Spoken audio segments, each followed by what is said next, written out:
You're listening to the Bored to Death Bingecast, talking TV shows and movies in easily digestible chunks. Hello again, ladies and gentlemen, and other assorted gender assignations. Welcome back to the Bored to Death Bingecast. I am Jay, being joined by Sam.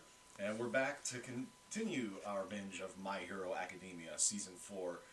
We've got the last 5 episodes of the season, of Season 4. We're in the middle of the school festival arc. And after this binge, there'll be 2 more binges before I believe we'll be all caught up with the dub. And right around the corner will be the... Season 5. Yep. So after this binge, we'll have the OVAs, and then after that, we'll have Heroes Rising. But that's for later. Also, what's going to be fun is after that, we'll be doing individual episodes of My Hero, and you get to enjoy the same pain and suffering I went through for 4 whole seasons. That's right, because you were watching this basically as it was airing, and we're just like, oh, why did you have to end it there? Whole thing that we're kind of going through with WandaVision right now, because as we record this, it is still February. When this goes up, will probably be April at this rate. Yeah, just building the backlog. Yep, we got to rebuild that. Breaking that magic, though, when we're talking about it. Doesn't matter. That's how we do. But yeah, so school festival arc. Class 1A is aware that they've built a lot of resentment with the rest of UA. And it's a good thing they're even touching on that to begin with. Yeah. Other shows, other things, was like, all right, they this is the main focus so cast. much on the main cast. They don't really. Who cares about the side characters or Class B or business class or anyone else? You're right, and so you don't, and because the stuff that's happening to like the whole school because of one class, they don't always touch on what that is doing to the other people. I was almost going to say normal people, but nobody's normal at UA. No. So yeah, this is again the thing that I like about My Hero Academia is they show the consequences of actions, like them having to be put all in dorms. It's not just 1A, it's 1B, C, and all the rest. And going for their provisional licensing so much earlier than they normally would because Deku and Shoto used their powers against Stain when they didn't have a license to do so. And they're like, well, if you guys are going to keep doing kind of like this, we're going to have to get you some of those licensings so you can do it legally in the open, not in a seedy back alley in the dark while others going down. And by having this license, it removes some of the liability that you would be smacked with. Especially their teachers. Especially their teachers. Who they were training under. Their mentors, yeah. Yep. Because, it reflects back on them. It's like you didn't teach them to hold back. Restraint but this guy was literally about to kill a hero. Yeah. And, there is the whole thing of mitigating circumstances, but that still doesn't make it okay that you almost broke this guy in half because you went all out with your powers against him, kind of thing. It's not something that's always touched on in other comic books. Marvel Comics kind of does a lot, as they bring up the occasional thing like Superhero Registration Acts. And but that was like just an arc itself. That wasn't like continuous throughout. Yeah. The only thing that's kind of similar is the mutants. Yeah, because they have that and they have to deal with it and like prejudice and other. Well, things that was like that. because that was always the overarching theme of the X-Men. Yeah. Titles. Well, Spider-Man still has a duality of his. Well, yeah, in his case, he's trying to balance being a hero in life. His normal life with his hero life. But you get the consequences on what happened to Uncle Ben. Exactly. It's like he would much rather just not do anything with his powers, but it comes back down to those arc words. With great power comes great responsibility. And with the lack of responsibility, he showed, of course, referring mostly to the movie, he let the crook get away and shot him. I mean, that's been true in every adaptation of Spider-Man. It was always that guy? It was always a case of he had the opportunity to stop the guy and didn't, and then he found out later that guy had killed his uncle. It's like, if I had only stopped him when I did, then all he had my to do was uncle just would go still be alive. flip, and he's stopped. Or not even just thwip. In the Tobey Maguire Spider-Man, he didn't even have those. Well, he did, but he could have basically just like clotheslined the guy as he ran past, or just stepped in his way. The guy that he stole the money from even came up to him and was just like, "You could have taken that guy apart." And Peter just throws his own words back in his face. I missed the part where that's my problem. I'm sorry, that was a damn good line. It was, but it then got thrown back in his face again himself when he found out what happened. So yeah, there's the fact that they're touching on consequences so much more, and also how a society has to function when 80% of it has some manner of superpower. That there are people that can work well and do construction work. They can use their powers to that extent. Like we saw with Uravity, she was going to use her powers. And Cementos. And Cementos, yeah, exactly. And they also do touch on the fact that there are drawbacks to having these powers. It's like there are limitations to them, and there are whether it be their power to them. Or their own mental blocks. Todoroki. Todoroki has some serious hang-ups. Deku has some hang-ups of his own. I mean, Todoroki's an unkillable demigod. Basically. If he just gets rid of his mental hang-ups, he's ridiculous. Yeah, but that's one reason I think he has those hang-ups is to keep him on a more manageable level. Because otherwise he would just steamroll through everybody. And yeah, so and once he gets over those hang-ups, he'll be #1 hero. Make his dad proud, right? I think we're going to see the three of them, Deku, Bakugo, and Shoto, as top tier guys. Oh, easily. The three of them will be all considered #1 in their own collectively as #1.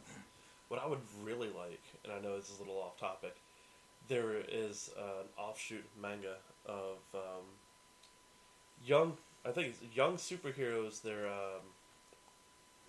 damn, I forgot what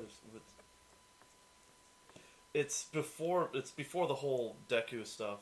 There are antiheroes. Not really antiheroes. I think I did see something about that online. That there are some offshoot spin-off It has to do with Stain. Okay, that's very interesting. I kind of hope that gets some sort of adaptation. Yeah, he's one of their villains that they take on. Okay, but Vigilantes. That's what it's called. Okay, yeah. Couldn't get the damn word out of my head. So with the school festival arc, the Class 1A decided we kind of need to do something to try to win the school back to our side. They talked about doing all sorts of food-related things, and they were like, with Lunch Rush giving everybody practically gourmet food all the time, that's going to be really hard to top, so let's not do that. And they eventually settled on doing a concert with, them getting a band together and some, special effects going on and dancers, and they sort of roped Jiro into overseeing a lot of this because she knows music and she has a great singing voice, and she's painfully shy about the fact that they're pushing her into the spotlight, which is something of an irony that someone who loves music like that doesn't really want to perform. Oh, you saw the episode with her parents, and they're musicians themselves. Yeah. And maybe she's always had them in the spotlight in front of her and just kind of shied away from it because all the attention it brought them. Could be. And I know that there are some creative types that mostly just do their thing for themselves. They don't really like putting their work out in the public eye a lot. The closest example I can think of off the top of my head is Emily Dickinson, who wrote the poet. Yeah.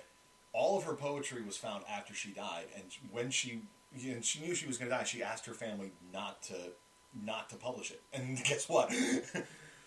I guess it got published. Yes. But that's one example. And then there are plenty of other cases of musicians and actors and stuff who will go and perform and everything, but they're very private. Like, what's his name? The musician wears the bucket on his head. Oh, Buckethead. Buckethead. I couldn't remember if that was what he's actually called, but yeah, him. We've heard of plenty of actors who will, they'll do some of the press stuff that they need to do to hype whatever TV show or movie that they're doing, but they otherwise keep to themselves. They don't really like their private life being in the public eye. So maybe it's something like that. With Jiro, but whatever the case, we'll find out more with her. But as all this is going on, we've also got Gentle Criminal, who is something of I get more of an anti-hero vibe off of him than anything. We'll get a little more of his backstory in the next couple. Yeah, based on the thumbnails that I can see here, he's in at least the next 2 episodes. But he commits crimes, but he's doing it to try to shine a spotlight on corruption or injustices. Like, he robbed some convenience store, which is a part of a big corporate chain, and he was doing it to try to call attention to the fact that he's going after. Sorry. He was going after them because they had falsified the expiration dates on their yogurt or whatever. And then you've got him going after UA because, they think we could put on a bright smiley face even though they've had so many different problems. They've had so many security breaches, kind of. But little does he know they're only putting it on so the kids have some kind of outlet. Right. Because, and that was something else that got touched on in the last binge. The police came to visit Principal Nezu and asked him not to do the school festival. And the principal's like, I understand where you're coming from, but we need to give them something to brighten their days because otherwise it's all doom and gloom. And doom and gloom, get your hero thing, go out there, and then that could break a fragile early spirit of heroics because make them even more kind of villainous. And the hero society as it is already on a tipping point with All Might retired. There's no symbol of peace right now. Mm-hmm. The de facto number one hero is Endeavor, who himself recognizes I am not the man that All Might was. I'm not fit to do this. No, well he can be the number one hero, but he can't be the symbol of peace. No, yeah. That's the thing. And for so long, the two were conflated because of All Might's sheer charisma and personality. Yeah. And Endeavor doesn't have that kind of charisma. He has the talent, but not the charisma. You'll really like one of these episodes, then. Well, I can see that he's also going to be the focus, and looks like the last episode of the binge today. Yep. Because I see him in the thumbnail for episode 88. Gentle Criminal and his Harley Quinn, La Brava, are en route, or going to be en route to the school. We still don't know exactly what Gentle's quirk is, but I suspect it has something to do with the tea that he likes to drink. Because him pouring tea and having teacups around is in every single scene that he's in. And could just be a Japanese thing. Could be, but in the episode where he detailed the route that he and La Brava were going to be taking, he specified that they were going to stop at this one particular cafe because it has this high-end. It's like the only place in Japan that you can get this high-end tea called Gold Tips Imperial, which we had just been introduced to earlier in the episode because Momo's parents had gotten her some. And she had made some. It's stupid expensive. Exactly. So the fact that he is going to stop there for this tea could just be his whole gentleman thief sort of vibe that he gives. He could be just getting like the higher end tea for a higher stakes crime. Could be. I suspect that there is something to it. You know for certain what his quirk is because you've already seen this, and I saw he kind of gave it away in one of his videos too. Yeah, but it was very subtle. It was very subtle, and it was too subtle for me to pick up. You would have only noticed if you were if you were watching it again. Watching it again, you look at it and you're like, Oh, wow, that was the hint. Yeah, okay. Well, I'm sure we'll find out in one of the next two. Probably episode 85, because the thumbnail there shows him with some sort of glowy aura going on. Which implies that he's using his quirk. But at any rate, that I think we'll wrap up this intro, so we'll be back after the binge. While the binge is happening, thanks for listening to our podcast. Please give us a like and subscribe and spread the word. You can reach us on social media on Facebook or Twitter at BTD_Bingecast. The Bored to Death Clan is part of the CKCC Radio podcast family, including J Bunny's Music Hub, the Race Nerd Podcast, Real Paranormal Talk, Ranking Tracks, Motivational Moves, Girls Who Like, and The Nerd Table. Please consider supporting CKCC Radio on Patreon. And now, the binge is done, so let's get to the discussion. And we're back. Oh, Jesus. And, interesting end. We finished up the school festival arc, and then we got a brief little... And gentlemen. Gentle Criminal. Yeah, well, I was sort of including that in the school festival arc. And we got a brief little mini arc focusing on Endeavor to wrap up the season. And that ending certainly gets things hype, but we'll get to that in a little bit. So we got a little bit of we got some backstory on Gentle and La Brava, and further emphasizes the whole anti-hero nature of their characters. That Gentle had been somebody that wanted to be a pro hero, but his grades were terrible, and he kept failing the provisional exams, and ended up and when he did try to intervene to help, when he saw somebody in Looked trouble, like a window washer falling from his platform, he intervened, but his quirk prevented an actual a flying hero from swooping in to save the day, blocking him, and it caused the platform to bounce and land. Bounced the platform and not the person. Right, and the person ended up getting seriously hurt. So he had to drop out of the school. Ended up being like a part-timer. And you got to see that his family got affected by it. They were hating on the family because he was a part of the family, and his family, of course, was underneath all this immense pressure. They turned on him. It's like, if it wasn't for you, this wouldn't be happening to us, sort of thing. And I think it was also, they tried to tell him to, maybe the hero thing isn't for you. Right. And then not listening, and then getting their family hate on top of that. It's just like, I told you, just don't. Yep, and when he did, and then sometime after that, when he ran into one of his former classmates from school, who was now a pro hero, the guy was like, "Who are you again?" Which broke him at that point. It broke him, and led to his dream of doing something that he would be remembered forever. And he basically sort of went, if I can't be remembered for being a hero, then I'll be remembered for being a villain. He also he found one of the books when he was tearing through his office. Mm-hmm. History of Supervillains, I think. Yeah. Supervillainy. And that's another thing that was sort of dropped throughout these last few episodes. And they've been sort of hinting at it over the course of the latter half of the season, of other previous supervillains besides the League of Villains and All for One. Because they mentioned like the master, some master thief. In fact, I think it was actually in one of Gentle's videos.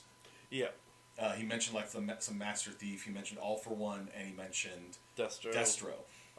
Human liberation. The meta liberation army or whatever. But and we see that he apparently has a book. Yeah.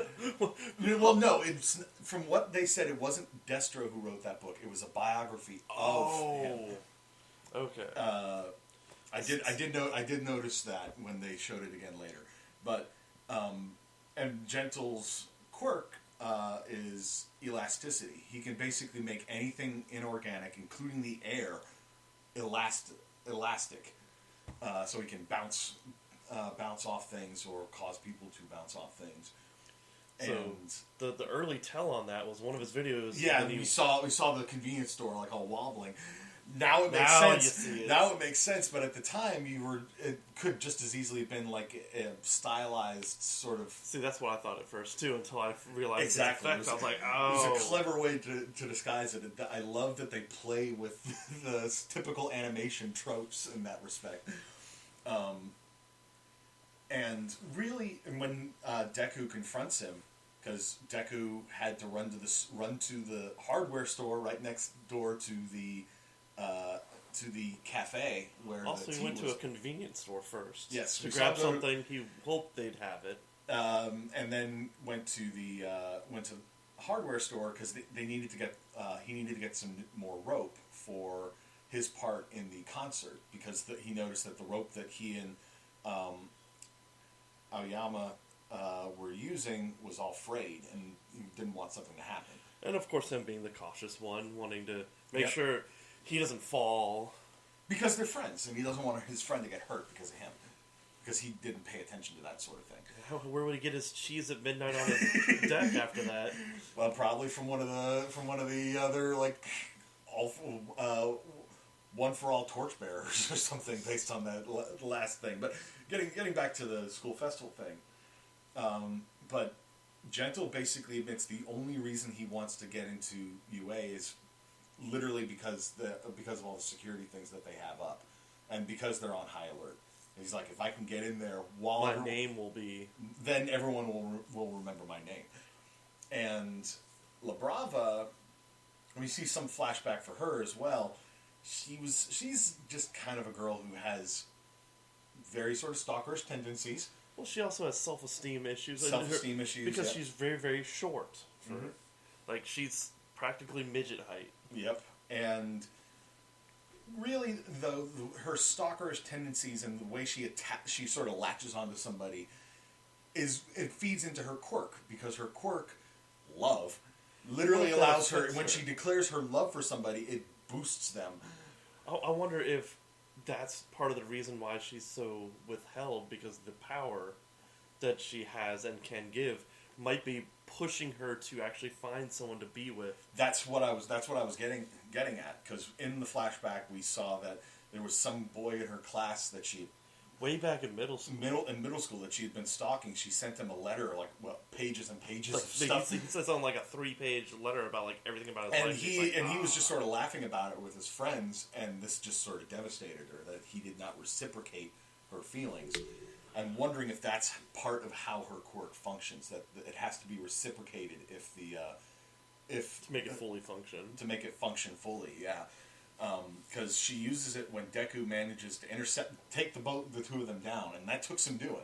Because that air blast was so genius. Yep. And that's another thing. Deku had received some new gloves from Mei Hatsume, which allowed him to harness his flick the air technique without breaking his finger or having too much of the fractured of any kind. Not just that, but it helps negate some of the physics about it, because with the way that thing, it will break his finger, but also precision. It helps with the precision, but you notice the little cuffs on it retract up closer to his hand and then push back from the recoil of it. It helps distribute that so it's not shooting back on his arm as well. So he doesn't have to worry about breaking his arm along with his fingers and hand. Exactly. Which is only going to become more and more important as he gets stronger and stronger with his quirk. We also got to touch on La Brava finding him at her lowest point. Yeah.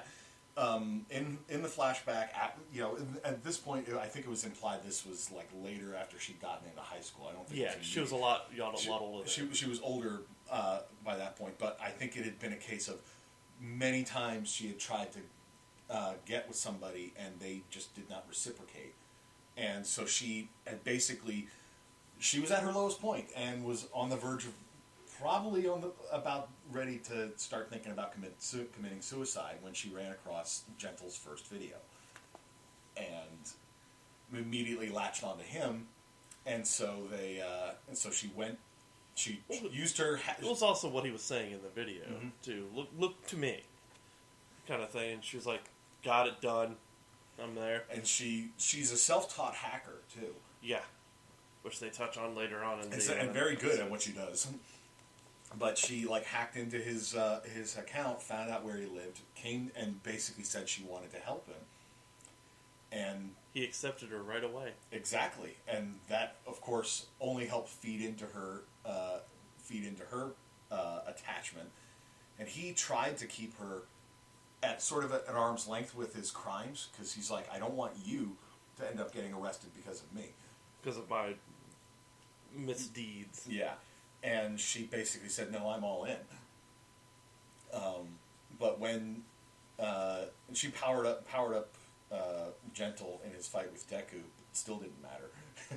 he went full ham on Deku. Well, maybe not full ham, but powered up and hit him with a super powered blow. And Deku's just like, I've been hit by stronger. I've fought stronger and have won and beaten them. And Gentle was immediately like, oh shit. This is where it's going, huh?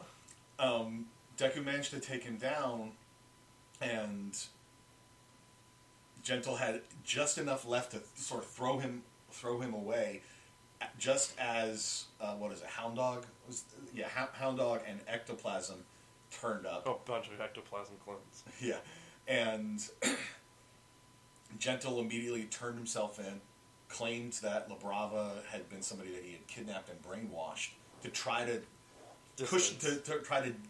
prevent her from getting the same treated as a criminal like he was.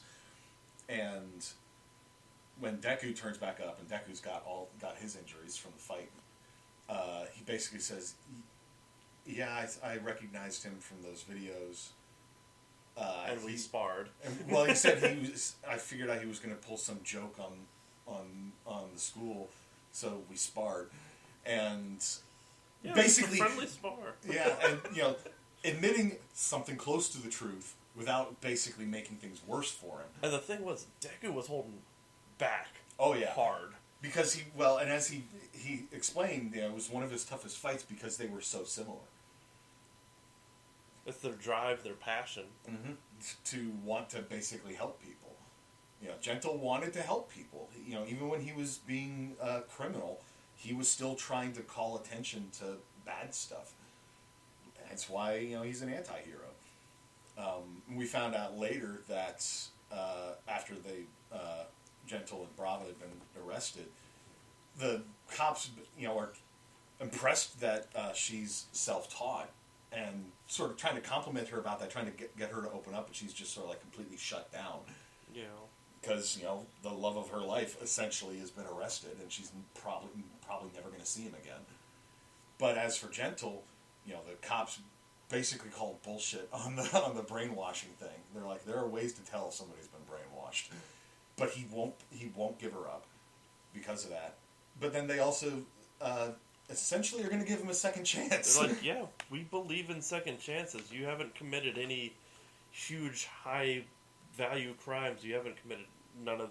You're not being like a terrorist like the League of Villains have been. You haven't been murdering people like Stain was.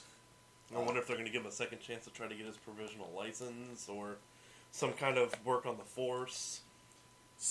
And send him to an agency to get him. Rehabilitation is the key, which is how things should go. Granted, not everybody is capable of being rehabilitated. Not everybody's open to being rehabilitated. Gentle is probably very open to being rehabilitated. He's probably one of the few, I would say, can be rehabilitated, because he wasn't really doing it to be a criminal. Right. He was doing it to be not forgotten. Yeah.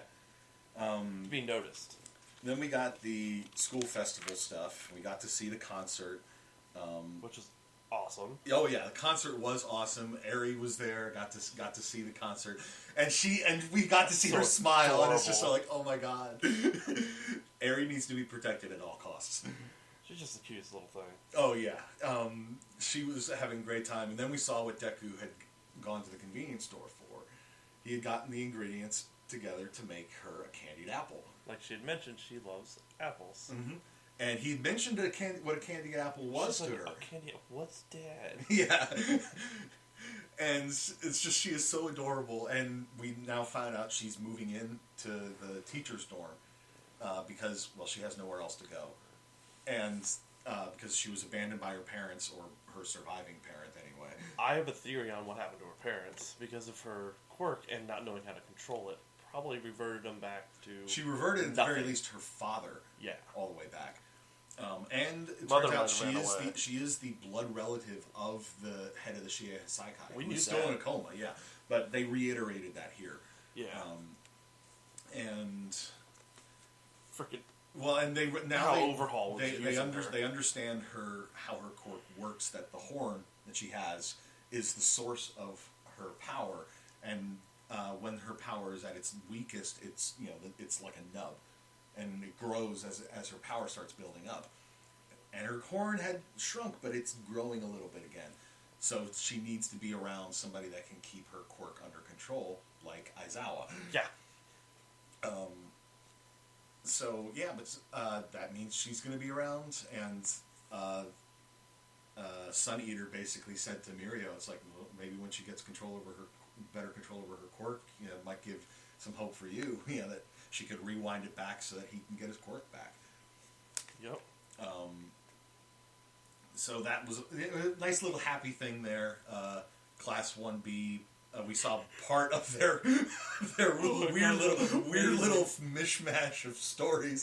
Science fiction and... it was there was Romeo and Juliet with Lord of the Rings and Star Wars. It was just Hobbit. And the Hobbit is Lord of the Rings. Rolls into that. Into Middle Earth. It was just everything. Yeah, it was just, what the is this? And you could like, even see some of the other teachers, not teachers, students afterwards, just sort of like, I'm not sure what that was, but they still enjoyed it. But it's just like, what's that? We got to see part of the beauty pageant with Kendo and Najire and the other one, the one with the noblewoman's laugh. Yeah, she was doing the strange as hell. Yeah. How the hell did she win?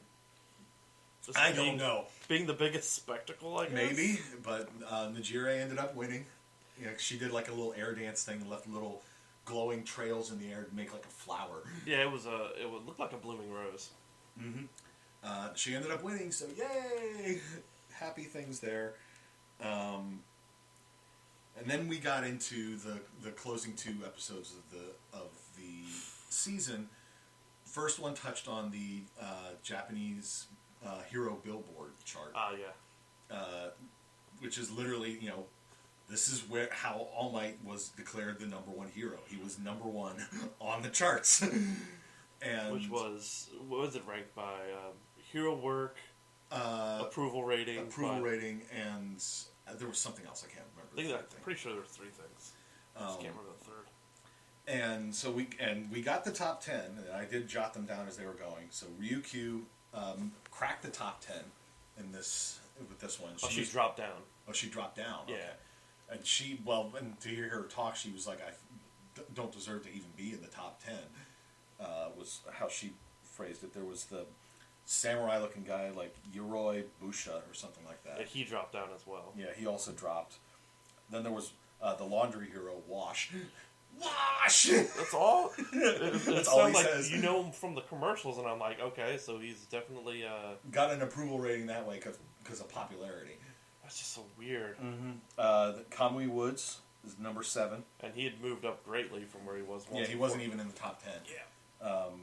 Then there was, I think, Crust. It was like from the Manly School of Heroing or something. I kind of want to... And he had a lot of vibes of... God, what's his name? The Whirlwind guy. Yeah, the same sort of... Yes! Real passionate, just in no volume control. I love the passion characters. I wouldn't be surprised if we find out he did actually go to that school or something.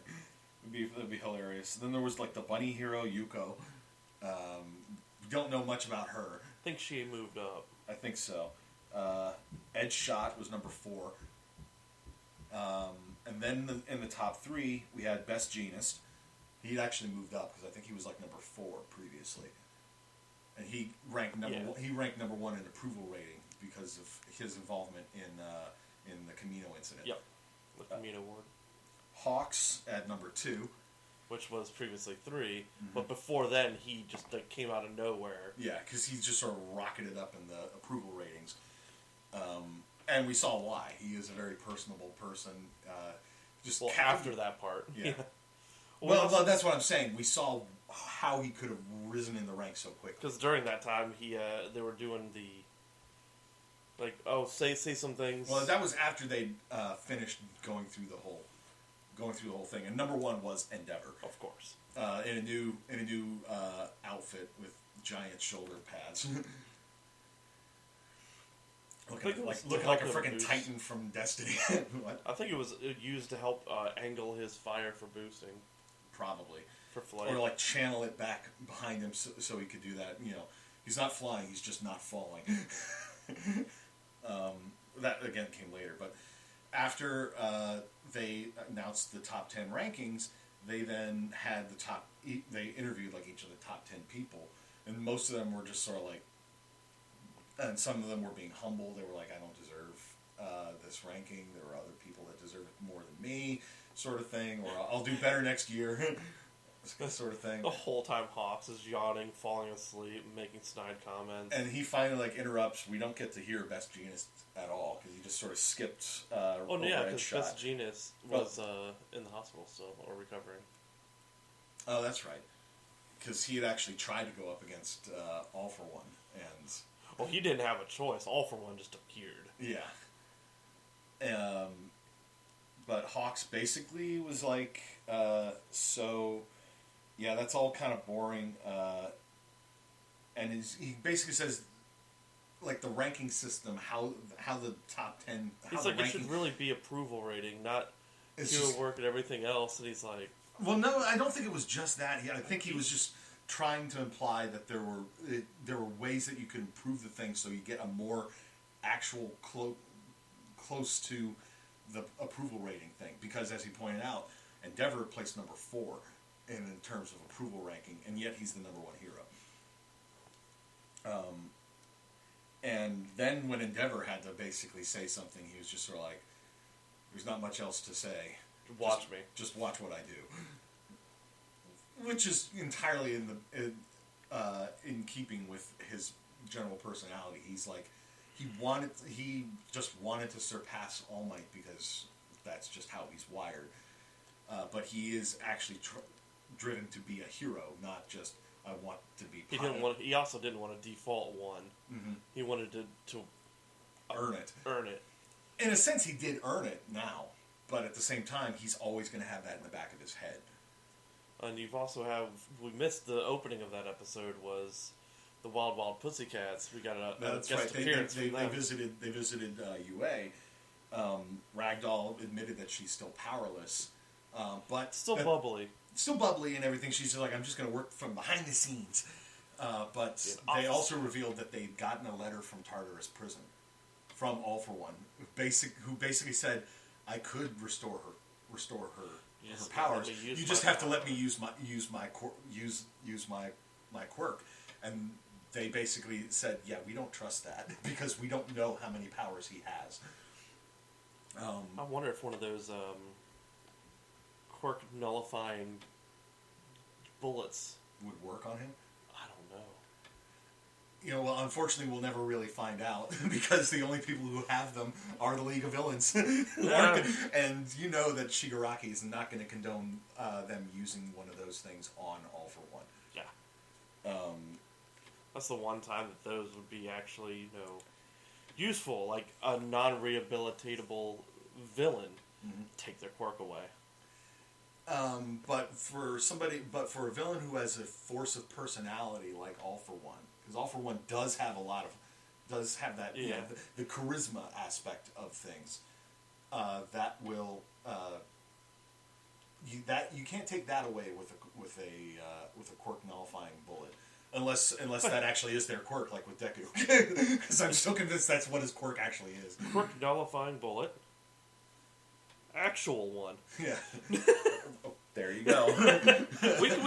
we could end his reign of power. But it's that's against the rules. Can't do the law. That's not law. Law. And Hawks then basically said to Endeavor, "It's like, I want to team up with you because there's a thing I've been noticing." And they takes him to some restaurant so he can basically explain that there have been reported sightings of Nomu around the country. Unfortunately, there's not been any real hard evidence of things. People have been disappearing. People have been disappearing. We don't know who is really making the Nomu. Yeah, we found them in Camino, but we don't know how many others there are. And while this is going on, we got a brief glimpse of Dabi going to a Nomu that he called High End. And we found out why he's called High End because that Nomu attacked Endeavor and Hawks, and it can think. It can talk. And it can analyze. It can make rational decisions. And it can strategize. Yep. Which is very, very, very dangerous. Especially with a Nomu, it's one of the things that have like 5+ quirks. And this one could fly, it could regenerate, and it could basically shed other lesser Nomu. We saw that happen. He did that. He also had kind of like that quirk we saw with All For One, the enhancing his muscle, extending it out, spikes, throwing people around. Yep. And it took a lot of doing for Endeavor to actually manage to beat it, and he lost an eye in the process. Because he tried to incinerate it, and when it saw that it couldn't get out of the way fast enough, it ripped off its own head and threw it aside. Because the head is what you need to destroy. And Hawks has wings, but he can detach his feathers, change their shape slightly, but he can also control them independently. So he could detach all of his feathers and then make them fly around and just move debris out of the way, grab people and get them out of the way, impale stuff or whatever. It's very versatile. He's not meant for fighting. Yeah. He's a very good rescue hero. He's a good rescue hero. He's good at speed, but no, he said he's not good against power types. Yeah. It depends on the quirk of the person that he's going up against. And the Nomu all basically have power quirks. Strength, always. Regeneration, always. And resilience. But Hawks managed to get involved to minimize some of the collateral damage and get people out of the line of fire, and then used a bunch of his feathers to boost Endeavor's. Well, one of the things before that was the Nomu took Endeavor, pushed him through a building, and then drug across the whole building, making it collapse. So that's when we got to see. It detached the top half of it. It hadn't yet started toppling, but it was starting to. And that's when Hawks basically cleared everybody out of there. And Endeavor used a combination ability where he would use it to slice up the Nomu and the building so there'd be less debris. Mm-hmm. Well, more debris, but less damage from a giant chunk of a building falling. And Hawks was able to get that out of the way from hurting anybody. And then it just started shedding lesser Nomu to distract Hawks and tie up lesser heroes as well. Because there were a couple of lesser heroes that ran in to try to help. Probably on patrol. And finally, Hawks gets involved in the fight to distract the High End and allow Endeavor to build his firepower back up. And then basically used his feathers to accelerate him so he could close up to the Nomu, jab his fist into its mouth, and then rocket himself into the stratosphere so that he could then unleash his ultimate move. He went Providence. Yeah, well, he went supernova basically, but yeah, he even commented on it. It's just he hated the old school motto, but even here he thought it was appropriate. It's time to go plus ultra. And that he did. Incinerated the thing. And all while the whole world's watching, including his kid. Todoroki, his two of his Natsu, siblings. And I can't remember his eldest sister. I can't remember her name either. And the irony on an ice-powered son, because I got the impression that Natsu there has more ice powers than fire powers. Oh, by hair. By the hair, yes, but also just from the commentary that he made in the scene with their mother. That's just like, cold doesn't really bother us, does it? Something along those lines. The irony of a character called Natsu having ice powers. Also, the fact that before this, Endeavor was trying to get more... Was trying to be more approachable, more personable. Went up to somebody that had noticed him and was clearly a fan, and the fan was pink hair with the scarf, the yellow scarf with a checker pattern. Yeah, it's just like it's fucking Natsu from Fairy Tail. Like, it literally is Natsu. Soon as I saw him the very first time when I was watching it, I had the same thing. I haven't even watched Fairy Tail, but I know the character with from Nami. seeing. I see, like, isn't that the guy from Fairy Tail? It was pretty damn. So funny. Homage definitely. There's no accidental. That was not an accident. Like the pink hair, I would accept. Yes, but with the yellow checker scarf, nah. Sorry, because that's even pink hair is kind of weird in this universe too. So not too much. For guys, yes, that's true. The Mina, but and when Endeavor tried to be like offer to autograph something for him, the guy's just sort of like. Endeavor doesn't do this sort of thing. He's not cool anymore. It's all pretty. Like his eyes were crying blood. Yeah. Would that be his quirk or his intense ability of disacknowledging? I don't know, but during while the reporters reporting all this, everybody's panicking. That guy, was like shouting that, look, he's still fighting. Because everyone's panicking. He's like, we don't have a symbol. And that's when he piped up. Yep. And after Endeavor killed the high-end Nomu, the flames and the smoke finally fade, and there he is still standing with his fist in the air, just like All Might after his fight with All for One. Still standing, one fist in the air, kind of slumped over. Yep. Just sort of like, yeah, that took it out of me, but I'm still here. Yeah, look who's ash on the ground. Mm-hmm. But let's go back now, and then there was the epilogue that we got. Deku is asleep in his dorm room. Oh yeah. And then he has this dream, and he looks and he's like in this sort of dark space, and then he sees a bunch of people. You notice that it was just the top of his head, his one hand, and everything else was like shadowed.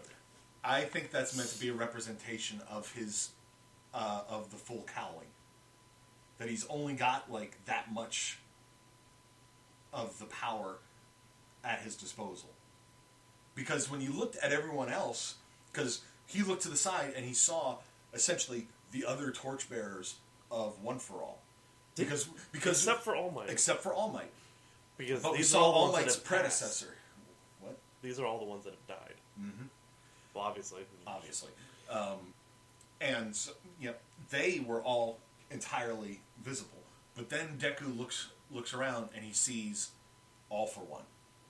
And he sees All for One's brother. And he sees like All for One passing the power stockpiling quirk as what it ended up being onto his brother. And then the brother turns to Deku and like reaches out to him, or like takes his hand. The hand that wasn't like all misty, and just sort of like, you're the one who has it now. Something along those lines. So you're the ninth holder. You're the ninth wielder. And then we see in Deku's dorm, the window suddenly shatters. It cracks and then shatters. And then when we see inside the room, stuff's been in disarray. Deku's hand has got like the glowing from his activation, and the sleeve of his uniform has basically burst. I thought he just had a nightmare and threw his action figure. I think it's meant to be some indication that he is awakening to some new aspect of One for All. That he's in the sports festival where he kind of channeled it fully. I'm thinking, or channeled more than he had yet. He saw that same thing where he got. And then he got the. We saw like the stars connecting, and we saw a glimpse of All Might's predecessor. I want to get some more information on them, man. Yeah. I imagine we probably will. Because if I remember correctly, or wasn't like his All Might's predecessor related to Shigaraki somehow?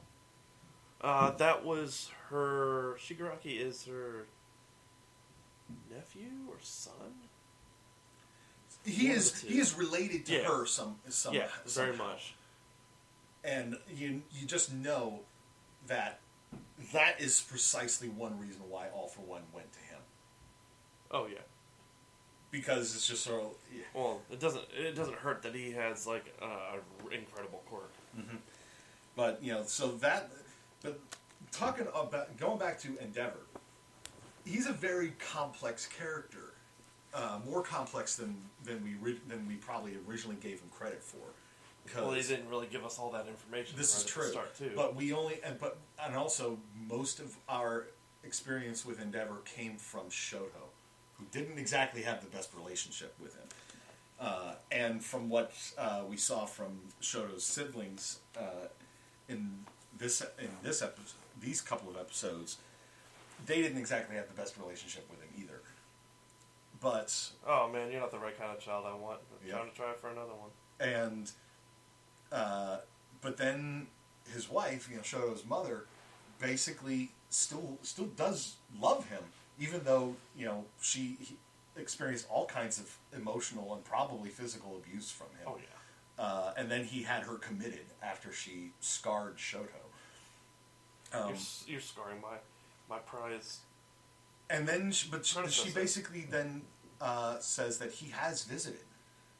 She wasn't always there when he did, because she might have been asleep, or she heard he was coming and just was like, "No, no." The doctors said they would kind of keep, if they didn't feel it was acceptable, that they would keep her away. Yep.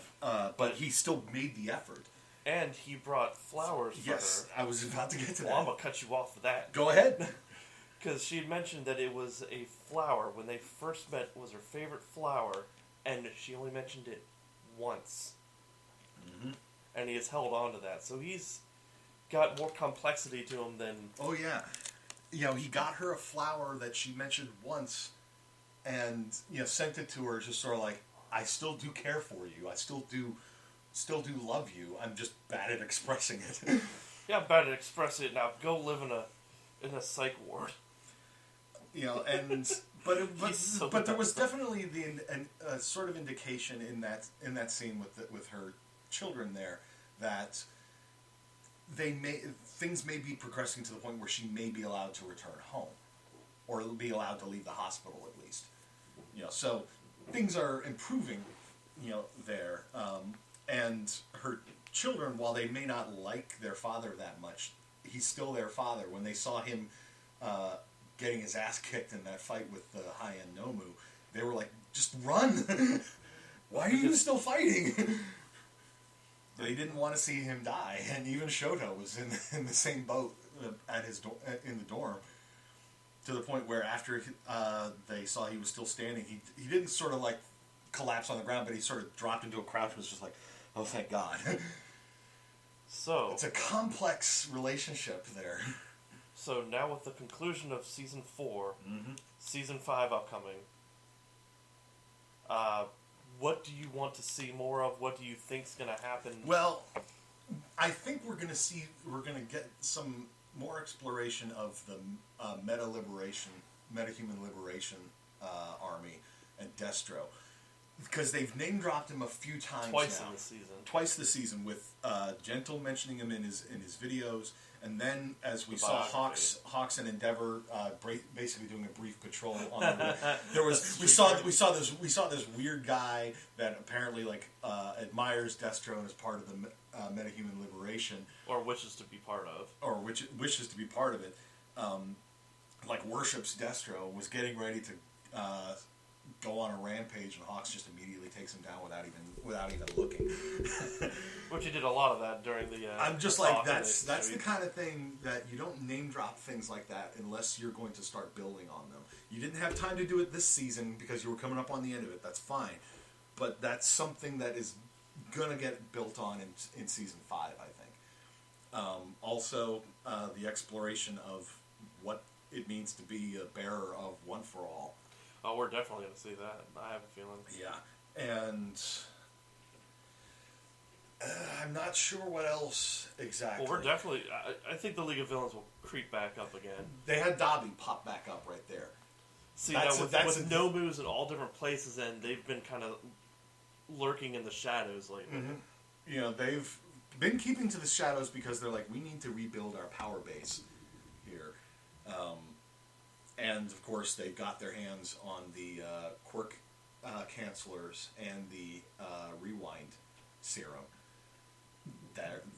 That's something that they're going to use to start building some ground support. If they can figure out a way to replicate the quirk cancelers and the serum, that is something that we're probably going to see more of. I'm not sure what else, but I suspect the League of Villains, at this point, I would say, have them lurking in the shadows for at least another half season before they make another big move. All for One, though, he's only in Tartarus right now because it suits whatever his goals are. He's like... He has so much power. He's like, I've already set up everything. I don't need to worry about anything right now. I'll just let the... He set up a bunch of dominoes over the past decades, and he tapped one of them when he faced All Might last season. And now, and the dominoes are still falling, but we're not going to see what that... Probably for another couple seasons. It's because he has that foresight, not in the certain Night-Eye sense, but that long-term planning kind of thing. That it's gonna be interesting, and I imagine we'll probably see more of Endeavor next season also, as he tries to get used to being the #1 hero and tries to live up to the mantle of the symbol of peace. Well, I can't wait till we watch the movie. That's all the different stuff that happens in the next movie. It's going to blow your freaking mind. Heroes Rising, yeah. And we've got the OVAs also. Yeah, the OVAs coming up on the next one. But the movie, when it came out in theaters, was I think it was before the festival even started. So, but it doesn't take place there at all. Okay. Because it has a character in it that we didn't get introduced till '87. It has some stuff that wasn't introduced till '86. It had a whole bunch of stuff that I was kind of confused by and didn't know anything about, and it should have come out later. Well, it's just that's how things went. But regardless, that the series is still. Like I've been saying every single time, the little bits of world building that they put in there, the fact that the actions have consequences in all this stuff. Whether that's using your quirk irresponsibly or not being careful when using your quirk and causing injury to yourself. The drawbacks to quirks and the limitations of them, and of course finding ways to minimize those limitations or to push past them. To go plus ultra. Exactly. It's still a great series. And if you have been watching this and you are listening to us and haven't been watching the series, why? Get on it. Get on it, please. It deserves your attention and your It's and amazing. Your love. The art style, the animation, everything is great. Sometimes they reuse. They have voice actors just sort of do multiple parts, and they don't always make sure to make the voices distinct. Like with Hound Dog. Well, Hound Dog, when we first heard him, you couldn't tell. Yeah, Hound Dog when he was first introduced at one of the ceremonies the school did, it was just just him barking. And barking and howling because he got so excited, kind of thing. But here, when he turned up to arrest Gentle, it was Bakugo. It was literally just the same voice actor, dropping into a gruffer Bakugo voice. I mean, could you fought with one of the students from the school. Who was it? You know who it was. You could smell him. Yeah, you don't necessarily know that. But yeah, it was still a great series, and Sam was looking something up here. I think he's probably looking up who the voice actor was. Yes, I am. Just to make sure. Is it really? I think it is him. Of course it is. No, that's. I didn't put his name in there. That was the voice actor for Deku. I'm like, no. That'd be even more awkward. Him doing an impression of Deku's voice actor doing an impersonation of Bakugo's voice.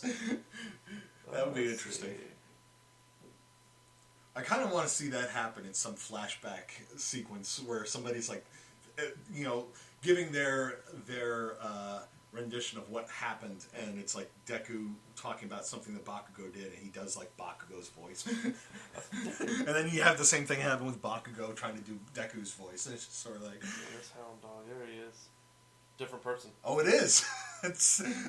Zach Bolton and Bakugo's, going back up here, scroll all the way back, is Clifford Chapin. Huh. I wouldn't have guessed that. Yeah. Well, there you Chapin go. and we. I believe you. You don't have to show me, but... Well, I'm gonna. Okay. Okay. Zach Bolton was doing a Bakugo impersonation. Damn good one. Anyway, I think we're done with this binge. Oh so, yeah. So then we'll be recording our next couple of binges soon. Of course, you'll be getting them later.